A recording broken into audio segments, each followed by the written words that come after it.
கர்த்தருடைய பரிசுத்த நாமத்திற்கு மகிமை உண்டாவதாக.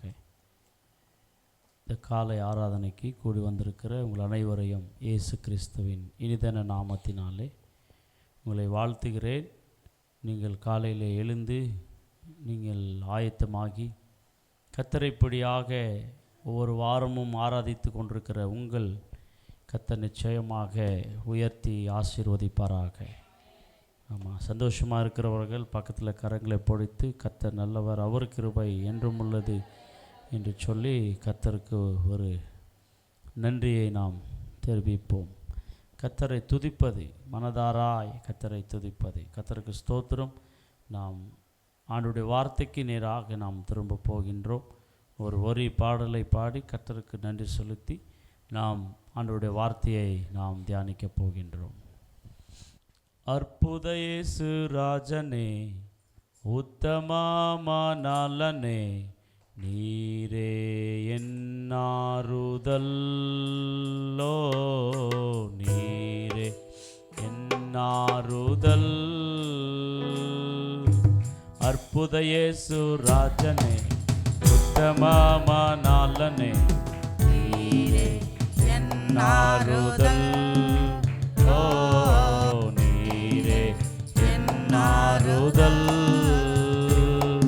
என் கோட்டை என் துருகம், நான் நம்பினவர் என் அடைக்கலம். என் கோட்டை என் துருகம், நான் நம்பினவர் என் அடைக்கலம். என் கோட்டை என் துருகம், நான் நம்பினவர் என் அடைக்கலம். என் கோட்டை என் துருகம், நான் நம்பினவர் என் அடைக்கலம். அற்புத இயேசு ராஜனே, உத்தமமானலனே, நீரே என்னாருதல். ஓ நீரே என்னாருதல். கனவில் மறவே நீ செய்த நன்மைகள், நன்மைகள் நினைவில் மறவே நீ செய்த அதிசயங்கள். கனவில் மறவே நீ செய்த நன்மைகள், நன்மைகள் நினைவில் மறவே நீ செய்த அதிசயங்கள். என் ராஜா, என் ரோஜா, என் தெய்வம், என் இயேசு. என் ராஜா, என் ரோஜா, என் தெய்வம், என் இயேசு.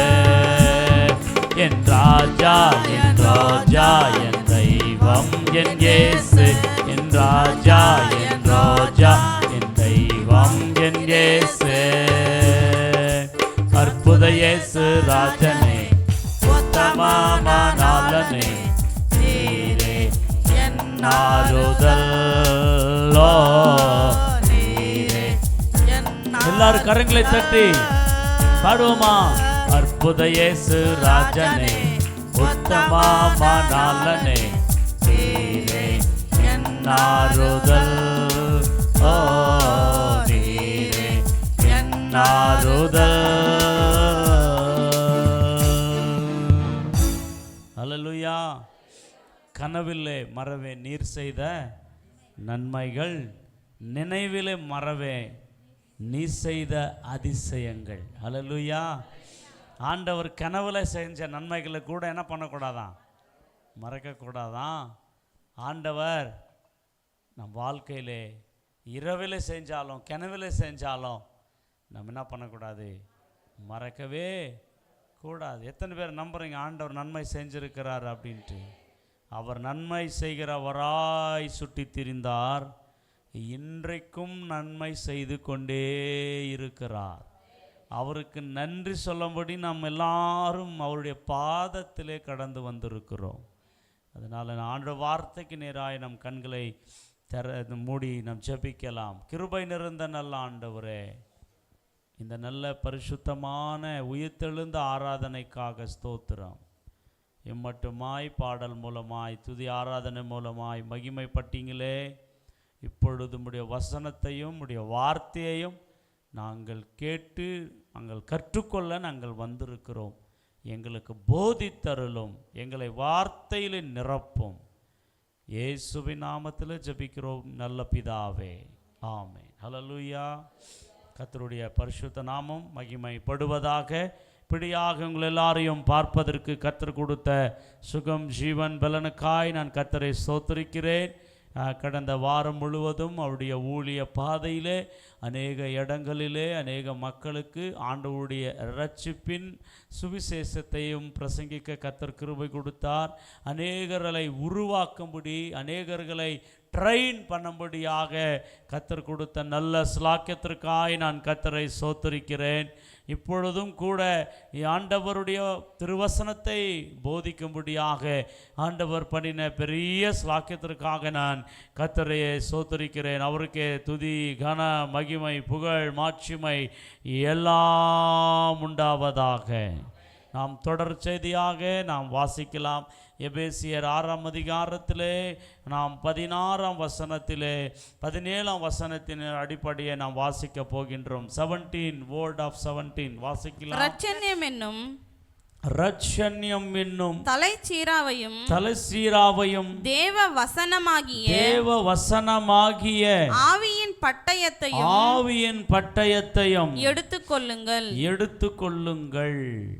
நாம் பிசாசையை ஜெயிப்பதற்காக நாம் சர்வாயுத வர்க்கங்களை தரித்து கொள்ள வேண்டும் என்று அநேக மாதங்களாக நாம் படித்து வருகிறோம். பிசாசை நாம் எதிர்த்து ஜெயிப்பதற்கு, பிசாசை நாம் துரத்துவதற்கு, அவன் கிரியைகளை அழிப்பதற்கு நமக்கு திராணி உள்ள பலன் தேவை, ஜப வாழ்க்கை தேவை, விசுவாசம் தேவை. அது மட்டும் போதாது, அவர் கொடுக்கின்ற சர்வாயுத வர்க்கங்களை நாம் தரித்து கொள்ள வேண்டும் என்று கர்த்தர் நம்மளோடு திட்டவட்டமாக ஒவ்வொரு சர்வாயுத வர்க்கங்களை துல்லியமாக கர்த்தர் நம் நடுவில் பேசி கொண்டு வருகிறார். எத்தனை பேர் அதை பயன் அடைந்து கொண்டிருக்கிறீங்களோ எனக்கு தெரில. எனக்கு மாத்திரம் இந்த வார்த்தைகள் பயனுள்ளதாக இருக்கிறது. இந்த வார்த்தையை படிக்கின்ற போதெல்லாம், இந்த வார்த்தைகளை எழுதுகின்ற போதெல்லாம், தியானிக்கின்ற போதெல்லாம் ஏதோ கர்த்தர் எனக்குள்ளாக ஒரு புது பலனை கொடுக்கிறதை நான் உணர்கிறேன். பிரியமானவர்களே, அந்த பலனை நீங்களும் உணர வேண்டும் என்ற, அந்த பலத்தை நீங்களும் பெற்றுக்கொள்ள வேண்டும் என்ற நோக்கத்திற்காக தான் இந்த செய்தியை உங்களுக்கு நாங்கள் தொடர்ந்து பிரசங்கித்து வருகிறோம். பிரியமானவர்களே, முதலாவது சத்தியம் என்னும் அறக்கட்சியை இடுப்பிலே நாம் கட்ட வேண்டும் என்று பார்த்தோம். இரண்டாவது நீதியின் மார்க்கவஸ்திரத்தை தரித்தவர்களாய் நாம் நிற்க வேண்டும் என்று பார்த்தோம். மூன்றாவது சமாதானத்தின் பாதரட்சை என்ற ஆயுத்தத்தை நாம் செய்து கொள்ள வேண்டும் என்று நாம் பார்த்தோம். நாலாவது விசுவாசம் என்னும் கேடகத்தை எடுத்து கொண்டவர்களாய் நீர் நிற்க வேண்டும் என்று பார்த்தோம்.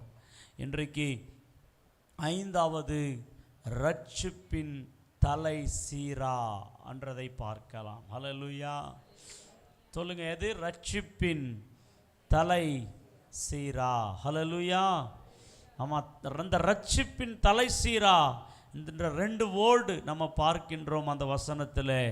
முதலாவது ரட்சிப்பு என்ற தலை சீரா. தலை சீரா அப்படின்ற வேர்டுக்கு அர்த்தம் என்ன அப்படின்னு சொன்னால், தலைக்கு போட்டுக்கொள்கிற ஒரு ஹெல்மெட். நமக்கு ஈஸியாய் லகுவாய் புரிவதற்கு டூ வீலரில் நம்ம நடத்துகின்ற போது என்ன போட்டுக்கணும்? ஹெல்மெட். ஹெல்மெட்டு எப்படி நாம் தலையை பாதுகாக்கும்படி, விபத்தில் சிக்கப்படும் போது இல்லை கீழே விழுந்த போது தலையை அடிப்படாதபடிக்கு எப்படி நாம் தலையை மூடுவதற்காக ஹெல்மெட்டை நாம் எப்படி போடுகின்றோமோ, அப்படி இந்த ரட்சிப்பை நாம் ஒரு ஹெல்மெட்டை போல தரித்து கொள்ளுகிறது தான் ரட்சிப்பின் தலை சீரா என்ற வார்த்தையை பயன்படுத்தப்பட்டிருக்கிறது. பிரியமானவர்களே, நாம் டூ வீலரில் போகின்ற போது போடுகின்ற ஹெல்மெட்டு நம்முடைய தலையை பாதுகாக்கிறது. எத்தனையோ பேரை நாம் பார்த்து கொண்டிருக்கிறோம். டூ வீலர் ஆக்சிடென்ட்ல தலைக்கு அடிபட்டு அவர்கள் மரித்து போய்விட்டார்கள். ஏனென்று சொன்னால் தலை பகுதி அடிப்படும் போது மனிதன் சீக்கிரமாய் மரித்து போகிறான். அதற்காக தான் போலீஸ் கூட எல்லாரும் பார்க்கின்ற போது ஆர்டிஓ இவர்கள் எல்லாரும் பைக் ரைட் பண்ணுறவங்க எல்லாரும் ஹெல்மெட்டை நீங்கள் அணிந்து கொள்ளுங்கள் என்று அவர்கள் சொல்லிக்கொண்டே இருந்தாலும் நாம் ஹெல்மெட்டை போடாமல், ஒருவேளை ஹெல்மெட் இருந்தாலும் வண்டிக்கு மாட்டிருப்போம், முன்னாடியோ பின்னாடியோ மாட்டிருப்போம். அந்த ஹெல்மெட்டை யார் தூக்கின்னு போகிறது தலைமையில போட்டுன்னு அப்படின்ட்டு அதை கஷ்டமாக எண்ணுகிறோம். பிரியமானவர்களே கவனிங்க, இந்த ஹெல்மெட்டு போகிறதெல்லாம் நேற்று முந்தனத்து வந்துச்சு. ஆனால் ஆண்டவர் ஆகிய தேவன் ஹெல்மெட் தலைக்கு போடணும்ன்றத அப்போஸ்தலனாகிய பவுல் மூலமாக எப்போ எழுதி கொடுத்துருக்கிறார். தலையில் சொல்ல மாட்டீங்களா? இந்த நிருபங்கள் எழுதுகின்ற போது ஹெல்மெட் இல்லை, ஹெல்மெட் வரல. ஆமாம், நேற்று முந்தனாத்து தான் ஹெல்மெட்டுங்கெல்லாம் வர ஆரம்பித்தது விபத்திலிருந்து தப்புவிக்கும்படி. ஆனால் தேவன் பாருங்களா, வேதத்தில் இந்த ஹெல்மெட் நமக்கு தலைக்கு தேவை என்றதை ஆண்டவர் அன்றைக்கே அறிந்திருக்கிறார். நல்ல கவனிங்க. இப்போ இதிலிருந்து நாம் செய்தியை கேட்க போகிறோம் இன்னைக்கு.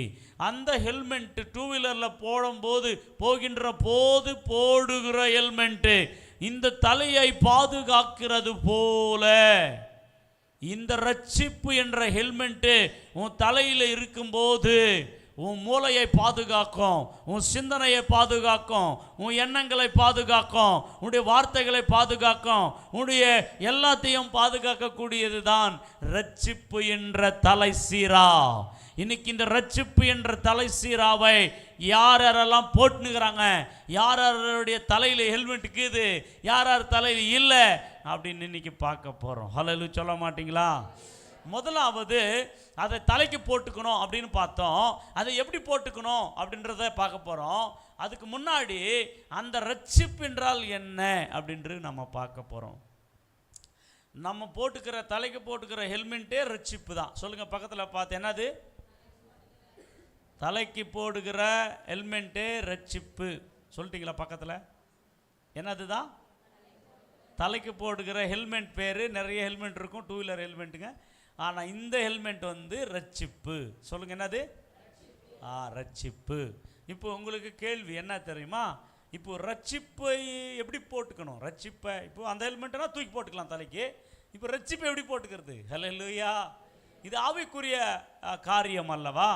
அது மாம்சக்குரிய ஹெல்மெட்டு, இது ஆவிக்குரிய ஒரு ஹெல்மெட்டு. இது நம்மளுடைய எல்லாத்தையும் பாதுகாக்கக்கூடிய ஹெல்மெட்டு. பிரியமானவர்களே, ஏன்னா ஹோல் பாடி எந்த கண்ட்ரோலில் இருக்கும்னாக்கா ஹார்ட் அண்ட் மைண்ட், இந்த ரெண்டு கண்ட்ரோல் தான் இருக்கும். Heart and mind. ஆமாம், இருதயம், இந்த மைண்ட், சிந்தை, இந்த ரெண்டுத்தின் கண்ட்ரோலெலாம் மனுஷனே இருக்கிறான். பிரியமானவர்களே, அப்போது இந்த மூளையில் கெட்ட எண்ணங்கள், கெட்ட சிந்தனைகள், கெட்ட ஆலோசனைகள், பாவ ஆலோசனைகள் நிறைய வருகிறது. இன்றைக்கி நிறைய பேர் அப்படி ஆலோசனை வரும்போது அதை கண்ட்ரோல் பண்ணி, அதை மேற்கொண்டு, அதை ஜெயித்து, தப்பு செய்யாமல், பாவம் செய்யாமல், அதை வார்த்தையினாலும் ஜபத்தினாலும் தேவ பயத்தினாலும் அதுக்கு பாவத்திற்கு விழுந்து போகாமல் காத்து கொள்கிற நிறைய கூட்டம் இருக்கிறது. ஹல்லேலூயா சொல்ல மாட்டீங்களா? ஆனால் அது காத்து கொள்ளாமல் அந்த சிந்தனை சொல்கிற மாதிரி, ஆமாம், அப்படியே பாவத்தில் விழுந்து முழுகி இருக்கிறவர்களும் நிறைய பேர் இருக்கிறார்கள். இன்னைக்கு இந்த சிந்தனையில் ரெண்டும் வருகிறதுனால கவனிங்க, பாவ சிந்தனை வருகிறது, பரிசுத்த சிந்தனையும் வருகிறது, நல்ல சிந்தனை வருகிறது, கெட்ட சிந்தனையும் வருகிறது, தேவனுக்கு பிரியமானது வருகிறது, தேவனுக்கு பிரியமில்லாத வருகிறது. இல்லைங்களா? வருதா வராதா? இல்லைங்க, எல்லாமே பிரியதான் வருது அப்படின்றீங்களா? சோத்திரம். ஹல்லேலூயா. இல்லவே இல்லை. எவ்வளோ ஜபிக்கிற மனுஷனானாலும், எவ்வளோ வேதத்தை வாசிக்கிற மனுஷனானாலும், இந்த மாம்ச உடலில் இருக்கிற வரைக்கும் இந்த மாம்சம் நம்மளை தூண்டிக்கொண்டே இருக்கும், இழுத்து கொண்டே இருக்கும். எப்படியாவது மாம்சம் ஏன் தூண்டுதுன்னா, உன் மாம்சத்துக்குள்ளே ஒன்று இருக்கிறது, ஆத்மா, ஆவி ஆத்மா. அதை அசூசிப்படுத்தும்படி, அதையே பாவம் செய்ய வைக்கும்படிக்காக இது தூண்டிக்கொண்டே இருக்கும். அதனால் இவைகளை மேற்கொள்ளுகிறது, இவைகளிலிருந்து நம்மளை பாதுகாக்கிறது என்ன தெரியுமா? ரட்சிப்பின் தலை சீரா. சொல்லுங்க, என்னது? ரட்சிப்பின் தலை சீரா. இந்த ரட்சிப்பு இல்லாமல் ஒரு கிறிஸ்தவனாக யாருனா இருப்பாங்களா அப்படின்னாக்கா இருக்க முடியாது. ரட்சிக்கப்படாமல், ரட்சிப்பை பெற்றுக்கொள்ளாமல், ரட்சிப்பை அவர்கள் ரட்சிப்பில் நடக்காமல் நிற்காமல் எந்த மனுஷனும் பரலோகத்திற்கு ஏற முடியவே முடியாது. ஒருவேளை ரட்சிப்பு இல்லாமல் சர்ச்சுக்கு வரலாம், பெலிவராக இருக்கலாம், கிறிஸ்டின்னு சொல்லிக்கலாம், எல்லா ஆக்டிவிட்டீஸ் பண்ணலாம் ரட்சிப்பு இல்லாமல். ஆனால் பரலோகத்துக்கு மாத்திரம் போக முடியாது. சோத்திரம், ஹல்லேலூயா. அதை மட்டும் ஏது வச்சுக்கோங்க, உங்களுக்குள்ளே ரட்சிப்புன்றது இல்லைன்னா பரலோகத்துக்கு போக முடியாது.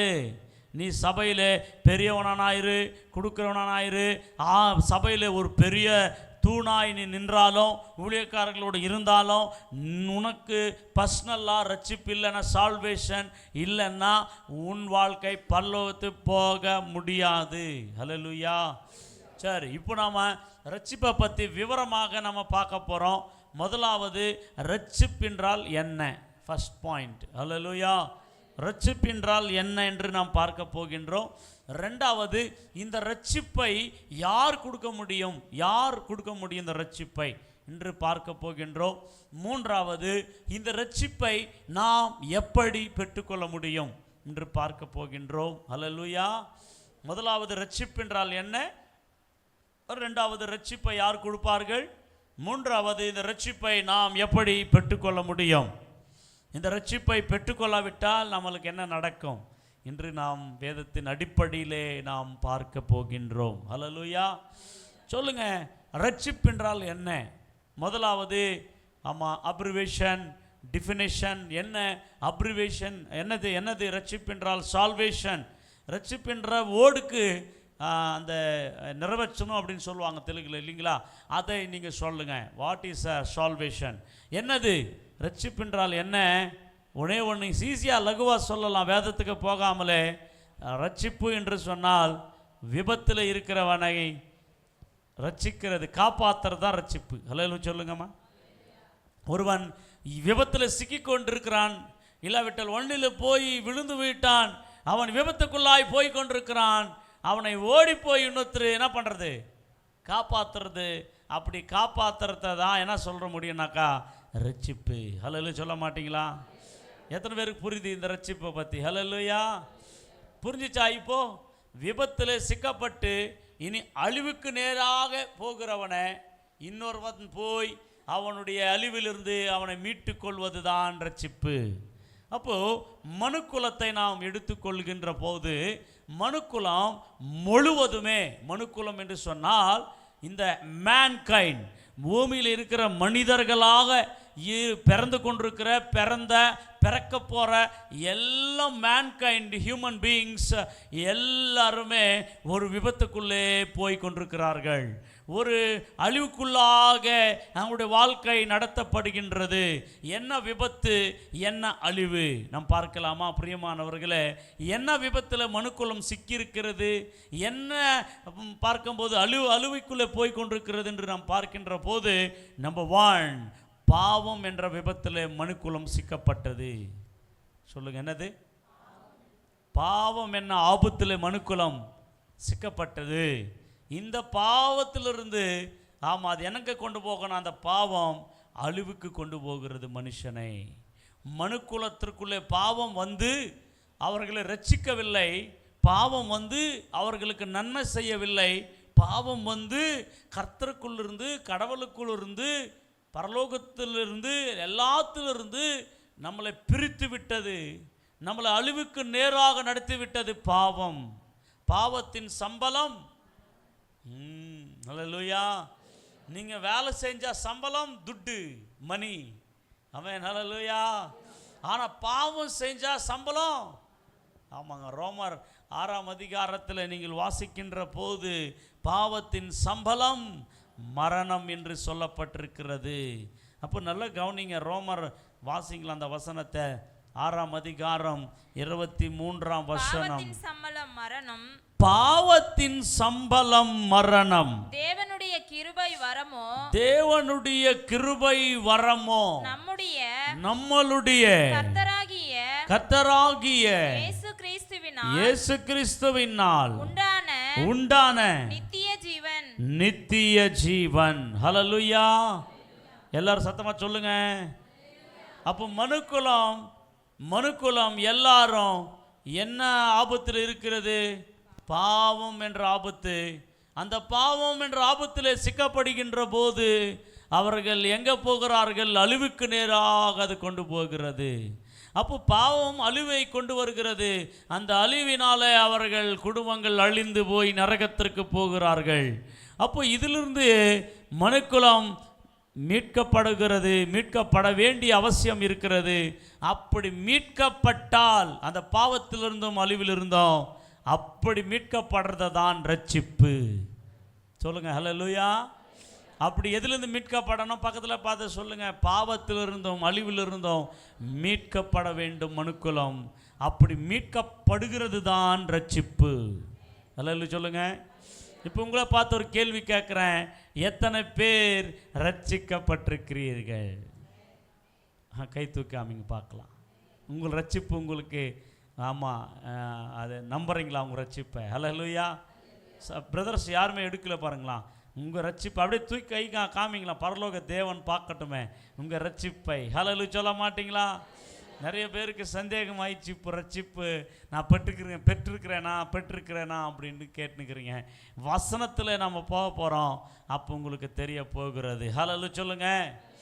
சரி, இப்போது இந்த பாவத்தையும் இந்த மரணத்தையும் ஜெயித்து அதிலிருந்து மனுஷனை விடுதலை ஆக்கிறதுக்காக தான் 2000 வருஷங்களுக்கு முன்னாடி அந்த சிங்காசனத்தில் இருக்கிற அந்த சிருஷ்டிகர், அந்த தேவாதி தேவன், அந்த இரட்சகரே இந்த பூமியிலே மனுக்குலம் எடுத்து பூமிக்குள்ளே வந்தார். அல்ல சொல்ல மாட்டீங்களா? இப்போ உங்களை பார்த்துன்னு ஒரு கேள்வி கேட்குறேன். இந்த ரட்சிப்பு யார் கொடுக்க முடியும்? இந்த பூமியில் யார் கொடுக்க முடியும்? யாருனா குத்துற முடியுமா? யாருனா ரட்சிப்பை குத்துற முடியுமானா இந்த பூமியில் இயேசுவை தவிர வேற யாருமே ரட்சிப்பை கொடுக்க முடியாது. அல்லேலூயா. முஸ்லீம் கடவுள்னு சொல்லி அல்லாஹ் என்றதை வணங்குறாங்களே, அவர்களை நீங்கள் போய் கேட்டு பாருங்க. அல்லாஹ் ரட்சிப்பை கொடுக்க முடியுமானா நிச்சயமாய் ரட்சிப்பை கொடுக்க முடியாது. அவன் சொல்லுங்க. அவங்க சொல்லுவாங்க, நான் சொல்கிறதில்ல, அவங்க சொல்லுவாங்க நிச்சயமாய் ரட்சிப்பை கொடுக்க முடியாது. ஹல்லேலூயா சொல்லுங்க. நீங்கள் யூதர்களை போய் நீங்கள் கேளுங்க. யூதர்கள் யெகோவா மாத்திரம்தான், ஃபாதர் ஆஃப் காட் மாத்திரம்தான் தேவன் என்று ஜீசஸை ரிஜெக்ட் பண்ணி வச்சுருக்காங்க. அவங்கள போய் நீங்கள் கேட்டிங்களாண்ணா அவங்க கூட சொல்லுவாங்க, ஓ ஃபாதர் ஆஃப் காட் ஒருவர் மட்டும் ஏன்னா கொடுக்க முடியாது, ரட்சிப்பை கொடுக்க முடியாது. அதில் சன் ஆஃப் காட் தான் ரட்சிப்பை கொடுக்க முடியும். அவன் சொல்ல மாட்டிங்களா? மூன்றாவது நீங்கள் பார்க்கின்ற போது நம்ம இந்தியாவை எடுத்துக்கோங்க. பாலித்திசம் என்றதான அந்த தீரியை நம்பிக்கொண்டிருக்கிறது நம்ம இந்தியா தேசம். பாலித்தீரி என்று சொன்னால் எல்லாம், பாலித்திசம் என்று சொன்னால் எல்லாம் பார்க்கறதெல்லாம் கடவுள்கள், எல்லாத்துல கடவுள் நோஞ்சினுக்கிறாரு அப்படின்னு சொல்லி நீங்கள் பாருங்களா. இந்து மக்கள் செய்கிற அத்தனை ஃபெஸ்டிவல் எல்லாம் பார்த்தீங்களான்னா எல்லாம் எவனோ பார்த்தா செத்து இருக்கிறான் அதனால் செய்கிறப்பா அதுனா பண்டிகை. எல்லாம் சொல்லுங்கள்.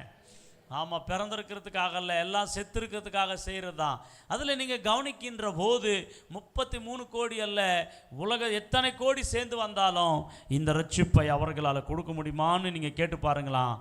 அவர்கள் சொல்வார்கள் அவர்களால் ரட்சிப்பு கொடுக்க முடியாது. அவன் சொல்ல மாட்டிங்களா? நான் சொல்லிட்டேன் ரட்சிப்பு என்றால் என்னன்னு சொல்லிட்டேன். எதிலிருந்து நம்மளை ரட்சிக்கணும்னாக்கா பாவத்திலிருந்தும் ரட்சிக்கணும், ரெண்டாவது அழிவிலிருந்து ரட்சிக்கணும். அப்படிப்பட்ட ரட்சிப்பை இந்த பூமியில் யாருனா கொடுக்குறாங்க அப்படின்னா அது இயேசு ஆண்டவர் மட்டும்தான். அல்லேலூயா சொல்ல மாட்டிங்களா? ஏன் அப்படி ஆணித்தரமாக நீங்கள் பேசுகிறீங்க அப்படின்னாக்கா, ஆமாம், ஏன்னாக்கா பாவம் இல்லாத ஒரே தேவன் இயேசு மாத்திரம்தான். அவர்தான் பாவத்தையும் அவருடைய சரீரத்தில் ஜெயித்து பாவத்திற்கு மரணத்திற்கு காரணமான அந்த பாவத்தையும் மரணத்தையும் ரெண்டையும் ஜெயித்தவர் இயேசு மட்டும்தான். அல்லேலூயா சொல்ல மாட்டீங்களா? இப்போ இந்த ரெண்டு தான் நம்மளை எங்கே கொண்டு போகுது? நரகத்துக்கு கொண்டு போகுது இல்லைங்களா? அப்போ பாவத்தையும் ஜெயிச்சிட்டாரு, பாவத்தினால வந்த மரணத்தையும் ஜெயிச்சிட்டாரு. அப்போ இந்த பாவமும் மரணமும் இயேசுவால் ஜெயிக்கப்பட்டது. எத்தனை பேர் நம்புறீங்க?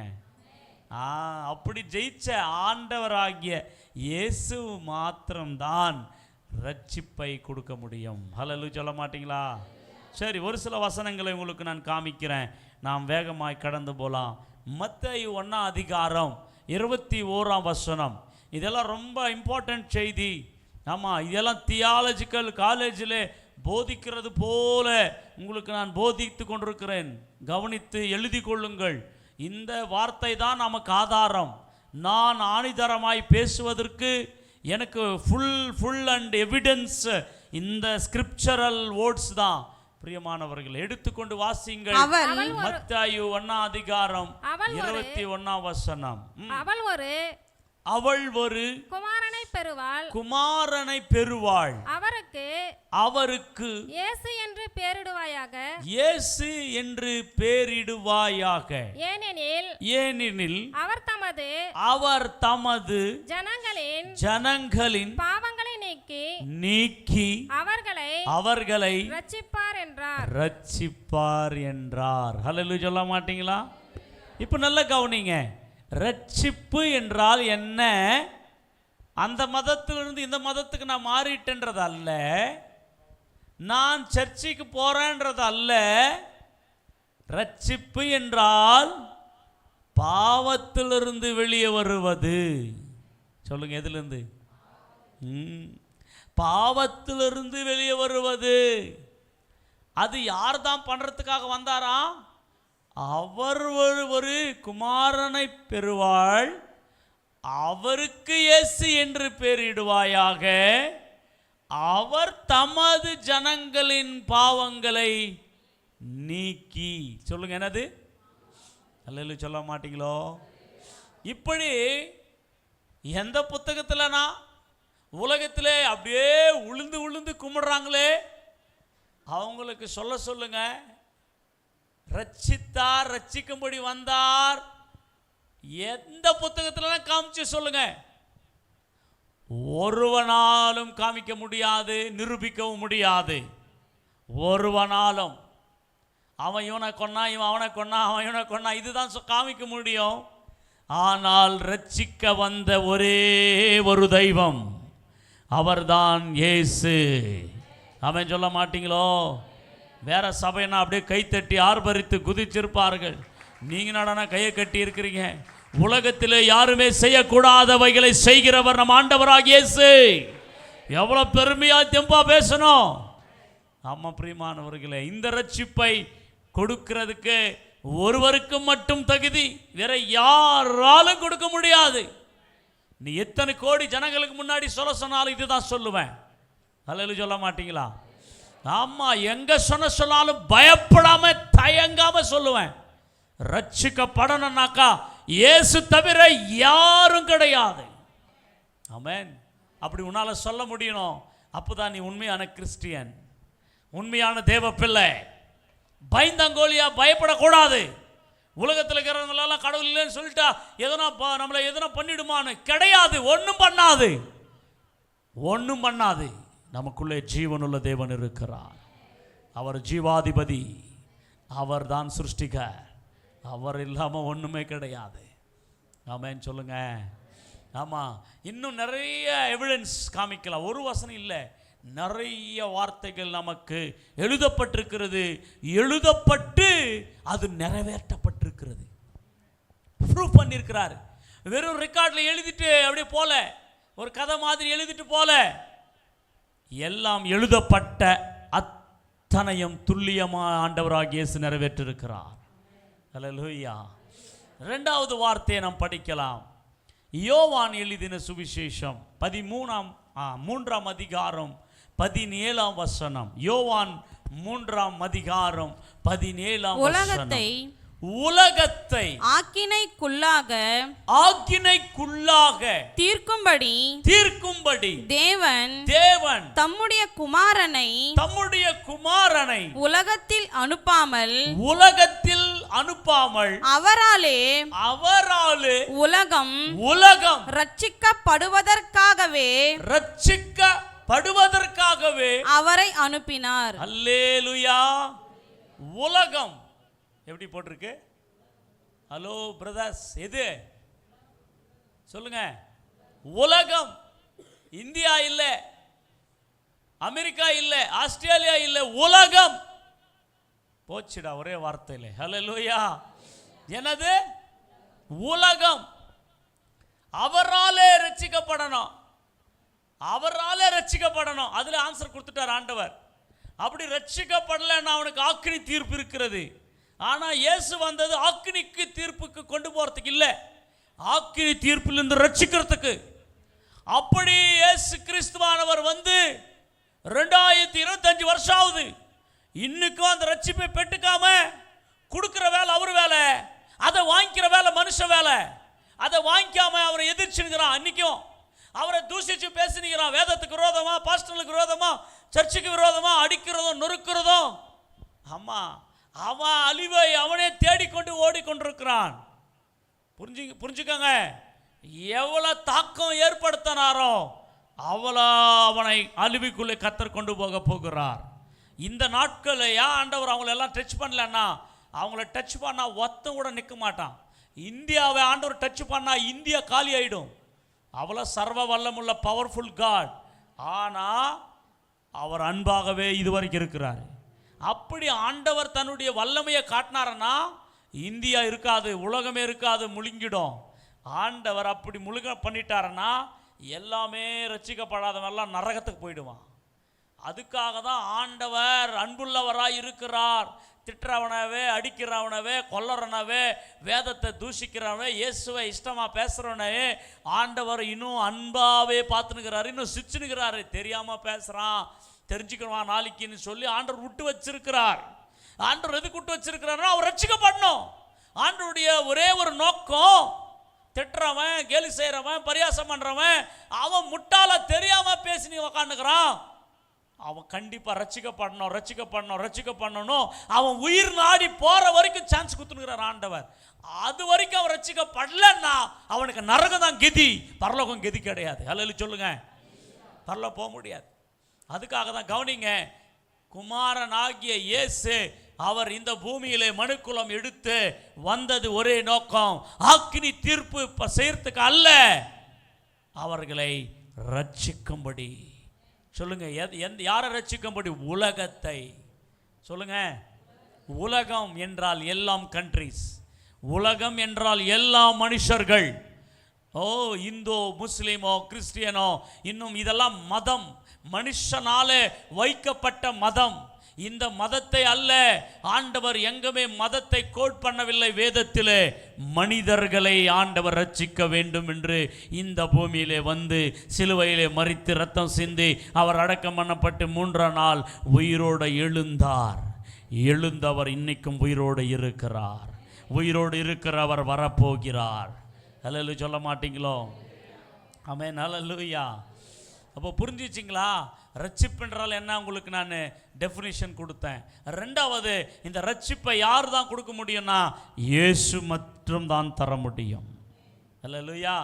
நீங்கள் ஒருவேளை உங்களை யாருன்னா அப்படி கேட்கலாம், ஆமாம் அப்போ எங்கள் கடவுளெல்லாம் கொடுக்க முடியாது. ஆனால் கொடுக்க முடியாது, கொடுக்கல அப்படின்னு நீங்கள் தானிதரமாய் சொல்லலாம்.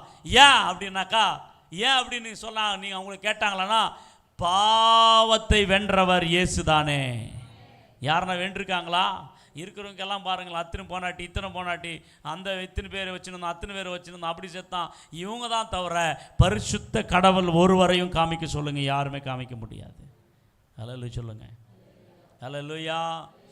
ரெண்டாவது, அவர்கள் மரித்தார்கள், அட்ரஸ் கிடையாது, நோ, ஏந்திக்க முடியல அவங்களால. அப்போ மரணம் அவங்கள வென்று விட்டது. அவர்களுக்கே ஏந்துக்கிறதுக்கு கெதி இல்லைன்னா நம்மளை எப்படி எழுப்ப முடியும்? மரணத்தை வென்றவர் இயேசு, பாவத்தை ஜெயித்தவர் இயேசு. இந்த பாவம் தான் மரணத்தை கொண்டு வந்தது. அப்போ இந்த பாவமான இந்த மரணத்தை கொண்டு வந்த இந்த பாவத்தையும் மரணத்தையும் வென்றார் என்று சொன்னால் நீங்களும் வென்ற முடியும், ரட்சிக்கப்பட்டவர்கள். ஹல்லேலூயா சொல்ல மாட்டீங்களா? அதுக்காக தான் அவரை நீங்கள் ஏற்றுக்கணும். ஹல்லேலூயா. நான் எப்படி ஏற்றுக்கிறது, எப்படி அந்த ரட்சிப்பை பெற்றுக்கிறதுன்னு நெக்ஸ்ட் 3வது டாபிக் போகலாம். இப்போது அந்த ரட்சிப்பை கொடுக்க வந்தவர் இயேசு மாத்திரம்தான். சொல்லுங்க, யார் தான்? வாசிக்கலாம். லூக்கா 19ஆம் அதிகாரம் 10ஆம் வசனத்தையும் வேகமாய் வாசிக்கலாம். லூக்கா இழந்து போனதை இழுந்து போனதை தேடவும் தேடவும் ரட்சிக்கவுமே மனுஷகுமாரன் வந்திருக்கிறார் என்றார். எதுக்காக வந்தாரா? இழுந்து போனதை. எதை இழுந்து போயிட்டான் மனுஷகுமாரன்?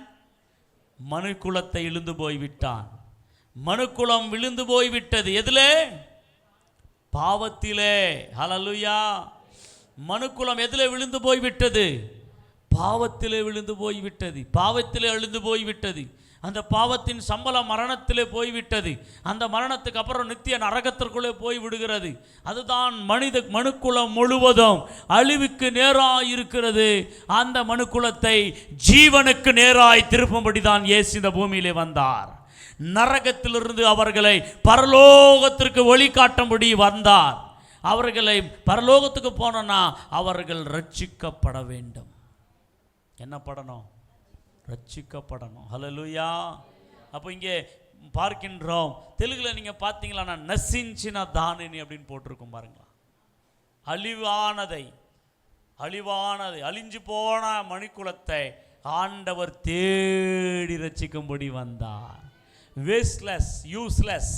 ஆமாம், அதை என்ன பண்ணுவோம்? நம்ம குப்பையில் தூக்கி போட்டுருவோம். ஆனால் நம்மளை போட முடியுமா? அப்படி குப்பையிலே போடக்கூடியவை ஆகிய நம்முடைய வாழ்க்கையை, குப்பைக்கு போக வேண்டிய மனுக்குலத்தை ஆண்டவர் தேடி ரட்சிக்கும்படி வந்தார். அவர்தான் நம் ஆண்டவர் ஆகிய இயேசு கிறிஸ்து. ஹல்லேலூயா சொல்ல மாட்டீங்களா? ரைட். திருப்பி இன்னொரு வசனத்தையும் வாசிக்கலாம். அப்போஸ்தலர் 4ஆம் அதிகாரம் 12ஆம் வசனம். வேகமாக. அப்போஸ்தலர் 4ஆம் அதிகாரம் 12ஆம் வசனம்.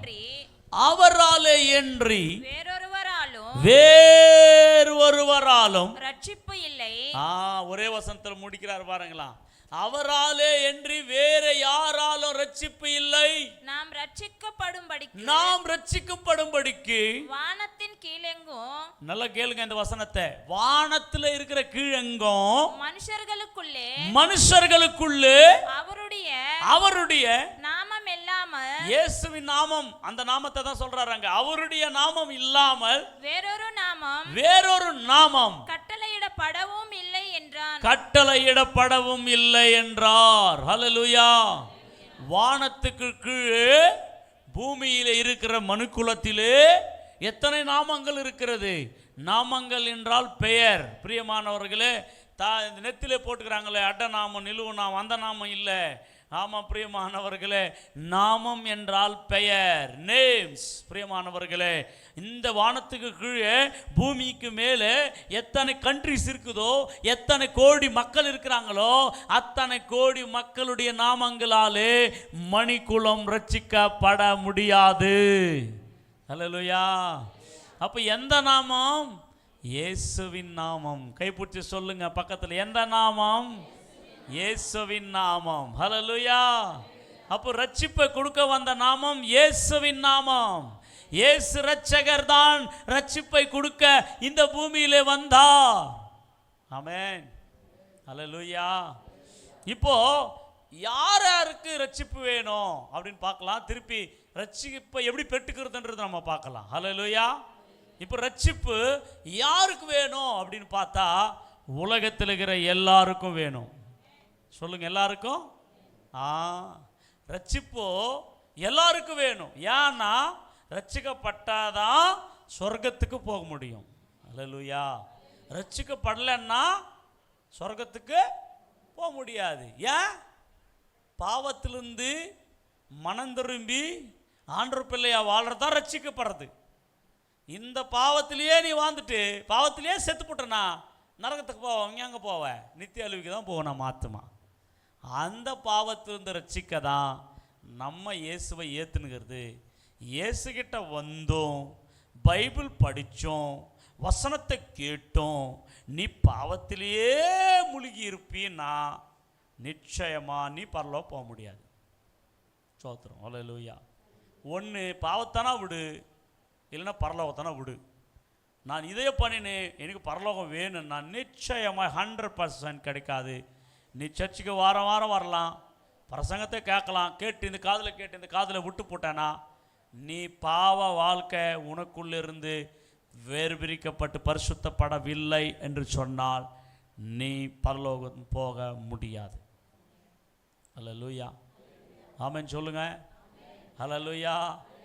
அப்போ மனுஷனை நரகத்துக்கு நடத்துறதே பாவம். பாவம் என்றால் என்ன? கட்டளை மீறதே பாவம். கர்த்தர் சொல்கிறத விட்டுட்டு இஷ்டமாக வாழ்கிறது பாவம். விசுவாசமாக இல்லாமல் அவிசுவாசமாக வாழ்கிறது பாவம். பரிசுத்தம் இல்லாமல் அசுத்தத்தில் வாழ்கிறது பாவம். நீதி இல்லாமல் அநீதியில் வாழ்கிறது பாவம். ஆமாம், உனக்கு ஒரு இஷ்டமாக வாழ்க்கை நடத்தினுக்கிற, ஆண்டவருக்கு இஷ்டம் இல்லாத ஒரு வாழ்க்கையை உங்ககிட்ட இல்லை, வாழ்கிற அந்த வாழ்க்கை இல்லை ஆண்டவருக்கு இஷ்டமான வாழ்க்கை. அந்த மாதிரி வாழ்க்கை யாரெல்லாம் வாழ்ந்துனுக்கிறீங்களோ உங்களை நீங்களே ஏமாற்றி கொண்டிருக்கீங்க. உங்களுக்கு நரகம் ரெடியாக இருக்கும் பிரியமானவர்களே, உங்களுக்கு நரகம் ரெடியாக இருக்கும். ஞாபகம் வச்சுக்கோங்க, இயேசு வந்த ஒரே நோக்கம் உன்னை பாவத்திலிருந்து ரட்சிக்க. அல்லேலூயா. இன்றைக்கி நிறைய பேர் சர்ச்சுக்கு ஆமாம் சுகம் கொடுக்குறாரு, ஆமாம் கொடுக்குறாரு, இல்லைன்னு யார் சொன்னாங்க? விடுதலை கொடுக்குறாரு, ரட்சிப்பு எல்லாம் கொடுக்குறாரு. ஆனால் இந்த விடுதலை எதுக்கு? இந்த சுகம் எதுக்கு? இந்த அற்புதம் எதுக்கு? இந்த அடியாளம் எதுக்கு? நீ ரட்சிக்கப்படுவதற்கு. அல்லேலூயா. ஐயோ, என்னை கர்த்தர் இங்கிருந்து இப்படியே உயர்த்தினார், கோபுரத்தில் வச்சுட்டுக்கிறாரு, அப்பா என்னை சூப்பர் ஆசீர்வதிச்சுட்டுக்கிற. நல்லது நல்லது. அந்த ஆசீர்வாதம் எதுக்கு ஃபஸ்ட்டு கொடுத்தாருன்னா, உன் நிலைமை ரொம்ப மோசமாக இருந்துச்சு, அப்படி தூக்கி விட்டு உன்னை ரட்சிக்கணும்னு கொடுத்தாரு முதலாவது. அல்லேலூயா. இப்போது ரொம்ப பசியாகிறான், பசியாகிறவனுக்கு ஆகாரம் ஃபஸ்ட்டு கொடுக்கணுமா ரட்சிப்பு கொடுக்கணுமா? அல்லேலூயா சொல்லுங்க. பசியாகிறவனுக்கு ஃபஸ்ட்டு என்ன பண்ணணும்? அவன் சாக போகிறான், அவன் பசியில் அவனுக்கு என்ன பண்ணணும்? ஃபஸ்ட்டு ஆகாரம் குத்து அவனை கொஞ்சம் சாகாமல் அவனை உயிர் வாழ வச்சு திருப்பி அவனுக்கு உனக்கு ஆகாரம் குத்துந்தே நீ ரட்சிக்க பண்ணடான்றதுக்காக தான். அப்படி தான் ஆண்டவர் அற்புதங்களை வச்சிருக்கிறாரு, அடையாளங்களை வச்சிருக்கிறாரு. அதன் வழியாக இயேசு யார் என்று அறிஞ்சிக்கணும், இயேசப்பாவை ஏற்றுக்கணும். அல்லேலூயா சொல்லுங்க. ஆமாம் பிரியமானவர்களே, வேதத்தில் அப்படி ஒரு சம்பவம் நடந்திருக்கு. அந்த சம்பவம் என்ன தெரியுமா? ஒரு குருடனை ஆண்டவர் கண் திறந்துட்டார். பிறந்தது முதல் கொண்டு அவன் கண் பார்வை இல்லை, அவனை ஆண்டவர் கண்ணு திறந்துட்டார். கவனிங்க, அவன் கண்ணு திறக்கப்பட்டுச்சு. கண்ணு திறக்கப்பட்ட உடனே இவன் வந்து போகிறான் வீட்டுக்கெல்லாம், ஆசாரியர்கள்லாம் பார்க்குறாங்க. அடு இவன் குருடனாக இருந்தவன் எப்படி பார்க்குறான் அப்படின்னாக்கா, அவன் சொல்கிறான், யாரோ ஒருத்தர் வந்து இப்படி எனக்கு பண்ணார், ஜோமானார், எனக்கு கண்ணு திறக்கப்பட்டுச்சுன்னா. யாருப்பா அவருன்னா அவருக்கு தெரியாது அவருக்கு. அல்லேலூயா சொல்லுங்க. ஆமென் அல்லேலூயா. திருப்பி தெரிஞ்சுக்கிறான் பிரியமானவர்களே. ஆனால் கண்ணு திறக்கப்பட்டது எதுக்குன்னா அவரை தெரிந்து கொள்வதற்காக. அல்லேலூயா. கடைசியில் அவரை தெரிஞ்சுக்கிறான். கடைசியில் அந்த குருடன் யார் எனக்கு கண்ணு திறந்தது, அவரையே நம்புவேன் அப்படின்னு அவரை நம்பி வாழ்ந்தான். பிரியமானவர்களே, இன்றைக்கி அற்புதம் நடக்குது. எத்தனை பேருக்கு மந்திரம், பேய், பிசாசு, நோய்கள், கட்டிகள் மறைந்து அற்புதம் நடக்குது. ஆனால் அவர்கள் வெறும் அற்புதத்துக்காக வந்து அற்புதத்தை பெற்றுக்கொண்டு மீண்டும் எங்கள் கடவுள்கிட்ட போகிறேன், எங்கள் மதத்தில் இருக்கிறேன், எங்களுடைய கலாச்சாரத்தில் இருக்கிறேன்னு போது இது எல்லாம் வந்து இந்த பூமியில் ஏதோ வாழ்கிறதுக்காக டாக்டர்கிட்ட போகிற மாதிரி, உலகத்தில் யாரோ ஏதோ நல்லதை பண்ணுறாங்க அப்படி போய் ஏசப்பா கிட்ட வந்து போகிற கூட்டம். அப்படியேப்பட்ட கூட்டம் பரலோகத்துக்கு சொந்தமாக போக முடியாது. அல்லேலூயா சொல்ல மாட்டீங்களோ? உனக்கு செய்கிற அற்புதம் நீ ரட்சிக்கப்பட வேண்டும். இங்கே அமர்ந்து கொண்டிருக்கிற உங்களுக்குள்ளே இந்த ரட்சிப்பு இல்லைன்னா நிச்சயமாய் கைவிடப்படுவோம். ஜாக்கிரதை பிரியமானவர்களே.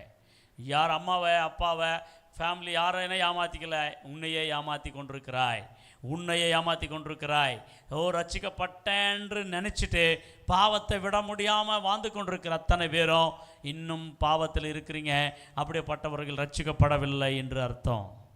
அல்லேலூயா. ஆமென் சொல்ல மாட்டீங்களா? ஆமாம் பிரியமானவர்களே, தான தர்மம் பண்ணுறதுனால, நன்மை செய்கிறதுனால, உதவி செய்கிறதுனால அது எல்லாம் உபகாரம். உனக்கு ஆண்டவர் ஆல்ரெடி உபகாரம் செஞ்சுருக்கிறார், உன்னை பண்ண சொன்னார். அந்த உபகாரம் நீ செஞ்சனா திரும்பி உனக்கு உபகாரம் பண்ணப்படும் இந்த பூமியில். அவ்வளோதான். இந்த உபகாரங்களை வச்சு பரலோகத்தை ஆண்டவர் கொடுக்க மாட்டார். நல்லா புரிஞ்சுக்கோங்க. நான் நல்லவன். நிறைய பேர் சொல்லுவாங்க இயேசுவை ஏற்றுக்கோங்க அப்படின்னாக்கா, நான் யாரையும் பொய் பேசுறதில்ல, அநியாயம் பண்ணுறதில்ல, மோசம் பண்ணுறதில்ல, நான் என்ன பண்ணுறேன், அன்னதானம் பண்ணுறேன், வஸ்திர தானம் பண்ணுறேன், ரத்த தானம் பண்ணுறேன், எல்லாம் தானம் நீ பண்ணலாம். என்ன தானம் பண்ணுறதுனால உனக்கு ரட்சிப்பு வராது, இயேசுவை ஏற்றுக்காம. அல்லேலூயா. இயேசு உனக்குள்ளே வராமல் என்ன தானம் உனக்கு ரட்சிப்பை கொடுக்காது. அதான் பைபிள் சொல்லுது. அல்லேலூயா. அதில் கொர்நேலி என்ற மனுஷனை நம்ம பார்க்கலாம் பைபிளில். கொர்நேலி என்ற மனுஷன் 100க்கு அதிபதி. அந்த மனுஷன் பண்ணுற தர்மம், தான தர்மம், ஜபம், அவங்க குடும்பம் எல்லாம் பயபக்தியாக ஆண்டவருக்கு இருக்கிறாங்க. அந்த மனுஷனுடைய தான தர்மங்களை ஆண்டவர் கேட்டு பரலோகத்திலும் தேவதூதனை இறங்கி வந்துட்டார் தரிசனத்தில். அவங்க வீட்டுக்கு வந்து இறங்கி வந்துப்பா, 100க்கு அதிபதியாக இருக்கிற கொர்நேலியுவே, உன் ஜபம் கேட்கப்பட்டுச்சுப்பா, உன் தான தர்மங்கள் எல்லாம் ஆண்டவரோட சமூகத்துக்கு வந்துச்சுப்பா, எல்லாம் சொல்லிட்டு வெரி குட், நீ பரலோகத்துக்கு வந்துடுற அப்படின்னு சொல்லலை. அப்படி பரலோகத்திலிருந்து தேவதூதன் இறங்கி வந்து என்ன சொன்னா தெரியுமா? பலான இடத்துல ஒரு ஊழியக்காரர் இருக்கிறான், அவரை கூப்பிட்டு அவர் சொல்கிற வசனத்தை கேளுன்னு சொல்கிறார் அந்த தேவதூதன். ஒருவேளை இது தான தர்மத்தில் நீ பரலோகத்துக்கு வந்துடலான்னா போதும்பா, நீ பரலோகத்துக்கு எலிஜிபிள் அப்படின்னு சொல்லியிருக்கலாம். ஆனால் அந்த தேவதூதன் என்ன சொன்னா தெரியுமா? இதெல்லாம் போதாது, ஒரு மனுஷன் சொல்கிறத நீ கேட்கணும், அந்த மனுஷன் சொல்கிறத வசனத்தை கேளுன்னு சொன்னார். அந்த மனுஷன் யாருன்னா பேதுரு. அந்த பேதுருவை கூப்பிட்டு பிரசங்கம் பண்ணு. அந்த பிரசங்கம் யாரை பற்றினா? இயேசுவை பற்றி. ஏன்னா கொர்நேலி எல்லாம் இருக்குது, ரட்சிப்பு இல்லை. அப்போ கொர்நேலியும் பரலோகத்துக்கு வரணும்னு என்ன பண்ணோம்? அவ்வளோதான். அல்லேலூயா சொல்லுங்க மாட்டிங்களா? ஆமாம், இந்த கொர்நேலி எக்ஸாம்பிள் எதுக்குன்னா எல்லா மனுஷர்களும் ரட்சிக்கப்பட வேண்டும். அல்லேலூயா. அந்த வசனத்தை கூட வாசிக்கலாம் பாருங்களா. நீங்கள் ஒரு வசனத்தை வாசித்து கொடுக்குற அப்போஸ்தலர் 11ஆம் அதிகாரத்தில் 14ஆம் வசனத்தில் இந்த காரியத்தை பேதுரு சொல்கிறாரு பாருங்க. நான் அப்போ கொர்நேலி வீட்டுக்கு எதுக்கு போனேன் அப்படின்னு சொல்லி 14ஆம் வசனத்தை வாசி. நீயும் உன் வீட்டார் அனைவரும் ரட்சிக்கப்படுவதற்கு ஏதுவான. பாத்தீங்களா? யார் ரட்சிக்கப்படணுமா? நீயும் சொல்லுங்க எல்லாரும். நீயும் வீட்டார் அனைவரும். என்ன யாரு? ஃபார் எக்ஸாம்பிள், மனைவி தான் ரட்சிக்கப்பட்டிருக்கும், வீட்டுக்காரன் ரட்சிக்கப்பட்டிருக்க மாட்டான். நீயும் வீட்டாரன்னா ஒரு சில பிள்ளைங்க ரட்சிக்கப்பட்டிருக்க மாட்டாங்க, ஒரு குடும்பங்களில் ரட்சிக்கப்பட்டிருக்க மாட்டாங்க. அல்லேலூயா. ரட்சிக்கப்படுறதுனாக்கா சண்டே மட்டும் சர்ச்சுக்கு வந்து போகிறதுன்னு நினச்சினுக்கிறாங்க நிறைய பேர். மண்டேலேருந்து அவன் இஷ்டமாக வாழ்ந்துனுக்கிறான், அது ரட்சிப்பு இல்லை. சண்டே எப்படி இருக்கிறியோ சர்ச்சில் வந்தால் மண்டேலேருந்து கூட அப்படி இருக்கணும் சண்டே வரைக்கும், அதான் ரட்சிப்பு. அல்லேலூயா சொல்லுங்க. ஆமென். இங்கே பாருங்களா, நீயும் உன் வீட்டாரும் அனைவரும் ரட்சிக்கப்படுவதற்கு ஏதுவான வார்த்தைகளை அவன் உனக்கு சொல்லுவான் என்று அந்த தூதன் தனக்கு சொன்னதாகவும் எங்களுக்கு அறிவித்தான். ஹல்லேலூயா.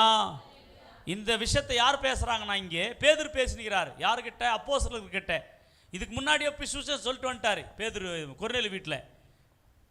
கொர்நேலி வீட்டில் சுவிசேஷத்தை பிரசங்கம் பண்ணிட்டு வந்துட்டார். இயேசு ரட்சகர்னு பிரசங்கம் பண்ணிட்டு வந்துட்டார்.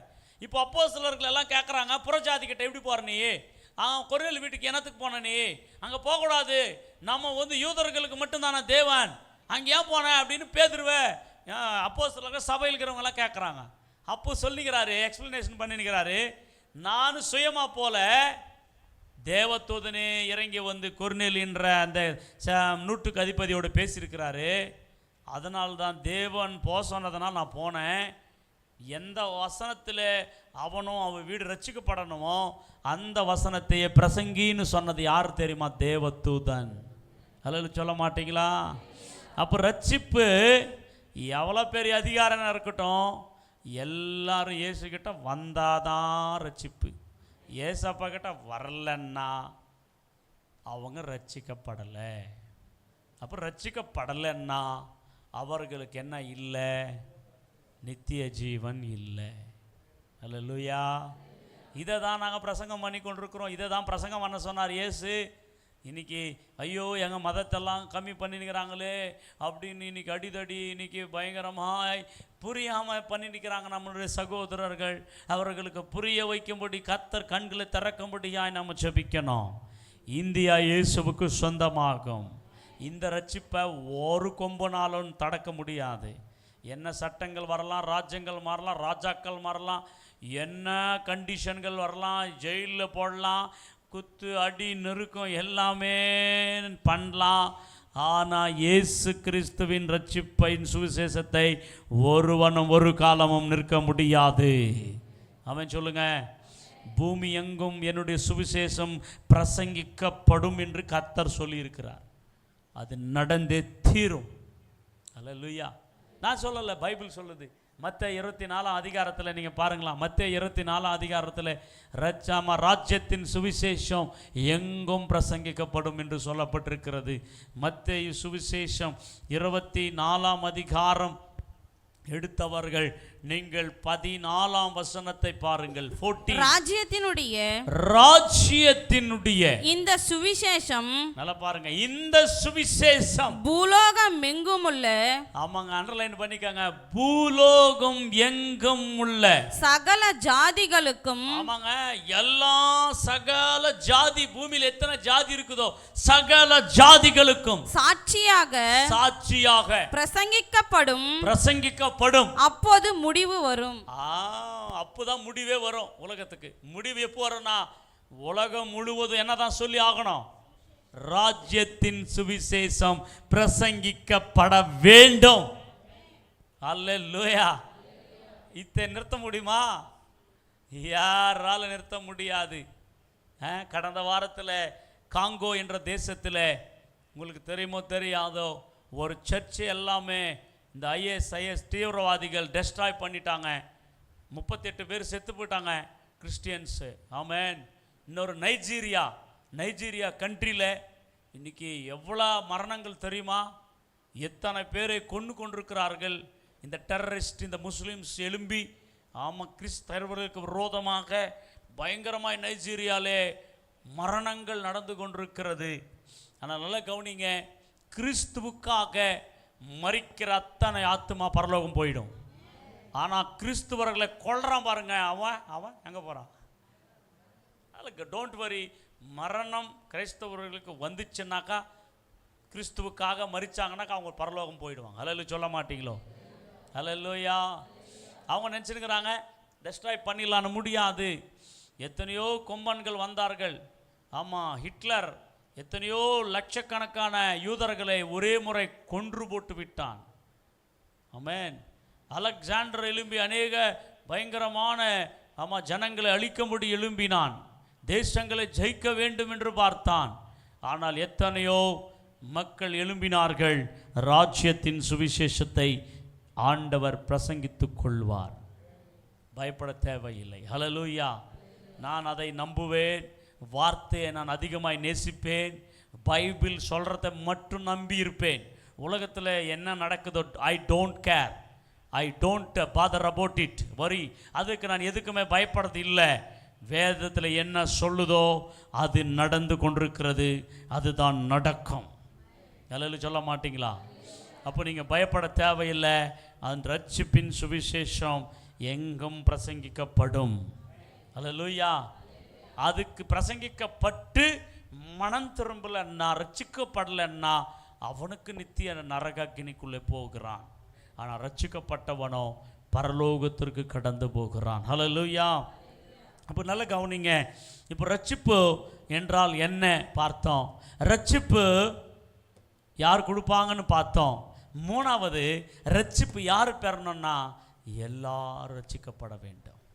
1 தீமோத்தேயு 2 அதிகாரம் 4 வசனம். நான் சொல்லி வேகமாக முடிக்க போகிறேன். இன்னொரு வாரம் ரட்சிப்பை நாம் எப்படி பெற்றுக்கொள்வதுன்னு பார்க்க போகிறோம். ஏன்னா அது ரொம்ப பெரிய சப்ஜெக்ட்.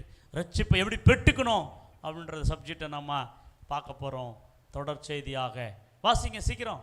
எல்லா மனுஷரும் 1 தீமோத்தேயு 2:4 எல்லா மனுஷரும் ரட்சிக்கப்படவும். போட்டுக்குதா? அம்மா இந்த வசனத்தை எல்லாம் பாருங்க. பைபிளை திருப்பி எடுங்க எல்லாம் எடுங்க. இந்த வசனம் மைய வசனம். ஹல்லேலூயா.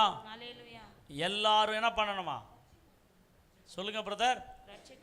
இங்கே இருக்கிற எல்லாரும் அல்ல, உலகத்தில் இருக்கிற எல்லா மனுஷனும், இன்னைக்கு இயேசுவுக்கு ஆப்போசிட்டாக இருக்கிற மனுஷனும் எல்லாருமே, இவங்க மட்டும் அவங்க மட்டும் இவங்க மட்டும் இல்லை, எல்லா மனுஷர்களும் என்ன பண்ணணுமா? ரட்சிக்கப்படணும். எல்லா மனுஷரும் ரட்சிக்கப்படவும் சத்தியத்தை அறிகிற அறிவை அடையவும் அவர் சித்தமுள்ளவராய் இருக்கிறார். அல்லேலூயா. இந்த ரெண்டை தான் ஆண்டவர் எதிர்பார்த்துக்கிறார் எல்லா மனுஷங்கிட்ட. முதலாவது ரட்சியை அடையணும், முதலாவது. ரெண்டாவது சத்தியத்தை குறித்த அனுபவ ஞானத்தை பெற்றுக்கணும், அறிவை. அல்லேலூயா. ஏன்னாக்கா சத்தியத்தில் இல்லை, நம்ம இந்தியா அசத்தியத்தில் இருக்குது, பொய்யில் இருக்குது. ஆமாம், சிருஷ்டிகர் ஆகிய ஏசப்பாவை விட்டுட்டு சிருஷ்டிக்கப்பட்டவைகளுக்குள்ளே தேவனை தேடினுக்கிறாங்க. அது அசத்தியம், பொய் தானே, பித்தலாட்டம். அதனால தான் சத்தியம் அறியாம இந்தியா தேசம் இருக்கு. அந்த சத்தியத்தை அறியணும் இந்தியா. அதனால தான் ரட்சிக்கப்படணும். ஃபஸ்ட்டு ரட்சிக்கப்பட்டாதான் அவர்கள் அறிய முடியும் சத்தியத்தை குறித்த என்னவா அறிகிற அறிவை. அந்த அறிவு தான் இல்லை இன்னைக்கு மனுஷனுக்கு. என்ன இல்லை?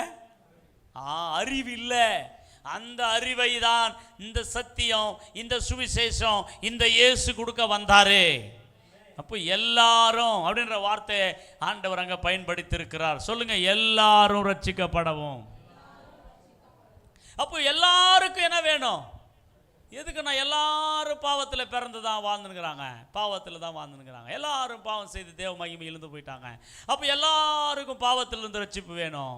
எல்லாரும் பாவத்திலிருந்து ரட்சிப்பு பண்ணனா ஒருவர் தான் ரட்சிப்பை கொடுக்க முடியும் வந்தார், அவர் தான் இயேசு. அவர்கிட்ட வரலனா அவன் ரட்சிக்கப்பட முடியாது.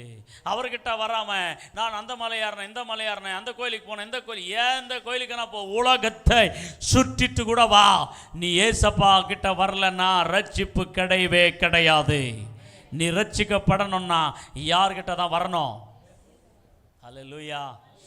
ஆமா, அவங்க ரொம்ப வைராக்கியமாக்குறாங்க. நான் ஏசப்பா கிட்டலாம் வரமாட்டேன். வர காட்டிக்கு போ, வந்தா ரட்சிப்பு, வரலன்னா ஆக்கினி தீர்ப்பு இருக்கு. அது சொல்ல வேண்டிய கடமை நம்ம கடமை. ஐயோ என் சகோதரர்கள் ஐயோ ரட்சிக்கப்படலையே அப்படின்னு அழுது அவர்களை நாம் விண்ணப்பம் பண்ண வேண்டும். அவர்கள் மேலே நாம் கோபம் கொள்ளக்கூடாது. ஐயா அவர்களை ரட்சியும் ஐயா அப்படின்னு நம்ம ஜெபிக்கணும் பிரியமானவர்களே. அப்போ எல்லா மனுஷரும் என்ன ஆகணுமா? சொல்லுங்க, எல்லா மனுஷரும் ரட்சிக்கப்படவும். ஹல்லேலூயா. அப்போஸ்தலர்ல கூட 2ஆம் அதிகாரம் 40-47 வசனத்தில் கூட ரட்சிக்கப்பட வேண்டும் என்ற வார்த்தையை 40 வாசிங்க முதலாவது. இன்னும் அநேக வார்த்தைகளாலும் சாட்சி கூறி மாறுபாடுள்ள இந்த சந்ததியை விட்டு விலகி உங்களை ரட்சித்துக் கொள்ளுங்கள் என்றும் புத்தி சொன்னான். ஹல்லேலூயா. இந்த உலகம் எப்படிப்பட்ட உலகம்? மாறுபாடான சந்ததி. மாறுபாடான சந்ததி. தெலுங்குல எப்படி போட்டிருக்கு அந்த வசனத்தை பாருங்க. ఇంకను అనేక విధములైన మాటలతో సాక్ష్యమిచ్చి మీరు మూర్ఖులకు, இந்த తరం எப்படிப்பட்ட తరమా? మూర్ఖులకు, ఈ తరము వారికి వేరై రక్షణ పొందుడి హెచ్చరించెను. మూర్ఖుల తరం. మూర్ఖులు అంటే ఏమి? దేవుళ్ళు కాని వాటిని దేవుడుగా, சத்தியம் காணி வாட்டினி அப்படி ஆமாம், சத்தியம் இல்லாதவைகளை சத்தியமாக எண்ணி அதை வணங்கி அதை வணங்கி அது வெளிப்பட்டு இருக்கிறதான இந்த சந்ததி தான் மாறுபாடான சந்ததி. இந்த சந்ததியில தான் நாம் வாழ்ந்துனுக்கிறோம். நம்ம பெரியப்பா, நம்ம சித்தப்பா, நம்ம அண்ணன், நம்ம தம்பி, நம்ம பங்காளி, நம்ம ஊர் மக்கள், நம்மளுடைய மண்டலத்தில் இருக்கிறவங்க, நம்ம பகுதியில் இருக்கிறவங்க, நமக்கு எல்லாமே ஃப்ரெண்ட்ஷிப் ஆகிறவங்க எல்லாமே மாறுபாடான சந்ததி. அதிலிருந்து மனம் திரும்பு, அதிலிருந்து ரட்சிக்கப்படு. அப்படி ரட்சிக்கப்படணும். ரட்சிக்கப்படலைன்னா பரலோகம் போக முடியாது. அல்லேலூயா. ஆமாங்க, இன்னைக்கு வந்துனுக்கிறவங்களை நீங்க தான் வந்துனுக்கிறீங்க. உங்க மூலமா ஒருவனா ரட்சிக்கப்பட்டு சபையில வந்துனுக்கிறீங்களா, கொண்டு வந்துனுக்கிறீங்களா? இல்லை. ஆனால் நிறைய மெகா சர்ச்சஸ் எல்லாம் எப்படி வளருதுன்னா, அவங்க பிரசங்கத்தை கேட்டுட்டு சும்மா போய் சும்மா கைவீசுன்னு வரல. அவர்கள் அந்த வார்த்தைகளை கேட்டு ஐயோ இந்த ரட்சிப்பை நான் பெற்றிருக்கிறேன், என் குடும்பத்தில் இருக்கிறவங்களுக்கு, என் நண்பர்களுக்கு சொல்லி அவர்களையும் அந்த ரட்சிப்புக்கு நடத்தணும்னு சொல்லி வாரந்தோறும் ஜனங்களை சபைகளுக்கு கொண்டு வர்றாங்க. அதுக்கு தான் சபை வளர்ந்து பெருகுது. ஆமாம், ஐயோ அந்த சபை வந்து பெருச்சு 1000 பேர் போகிறாங்க, 1,00,000 பேர் போகிறாங்க. அவன் போவாங்க. காரணம் என்ன? அந்த சபையில் இருக்கிற விசுவாசி மனம் திரும்பிச்சு ஊழியம் செய்ய ஆரம்பித்தாங்க. அதனால் ஆத்மா வருது. ஆனால் இன்றைக்கி நீங்கள் கேட்குறக்கு மனம் திரும்புவீர்களா இல்லைன்னு டவுட்டு. ஏன்னா நீங்கள் ஒன் டே வரீங்க, ஒன் டே போகிறீங்க. வருஷம் முழுவதும் ஒரு ஆத்மாவையும் ஏசப்பாக்குள்ளே நடத்தலைன்னா அது டவுட்டு, சந்தேகம் தானே. ஏன்னா நிறைய சபைகள் அப்படி நடக்கலை. அந்த பிரசங்கம் பண்ணுற பாஸ்டரே ஜனங்களை போய் கூட்டின்னு வரல. அந்த ஜனங்களை மனம் திரும்பி சுவிசேஷத்தை அறிவித்த ஜனங்களை சபைகளுக்குள்ளே நடத்துகிறார்கள். அப்போஸ்தலர் சபை அன்னைக்கு அப்படிதான் பண்ணுச்சு. அப்போஸ்தலர் சபையில பாருங்க 47ஆம் வசனம் 2ஆம் அதிகாரம் அப்போஸ்தலர்ல தேவனை துதித்து ஜனங்கள் எல்லாரிடத்திலும் தயவு பெற்றிருந்தார்கள். ரட்சிக்கப்படுகிறவர்களை பாருங்களா, அங்க போட்டிருக்கு ரட்சிக்கப்படுகிறவர்களை கர்த்தர் அனுதினமும் சபையிலே சேர்த்து கொண்டு வந்தார். ஹல்லேலூயா. ரட்சிக்கப்பட்டவர்களை கர்த்தர் எங்க சேர்த்தாராம்? சபைகளிலே சேர்த்தாராம்.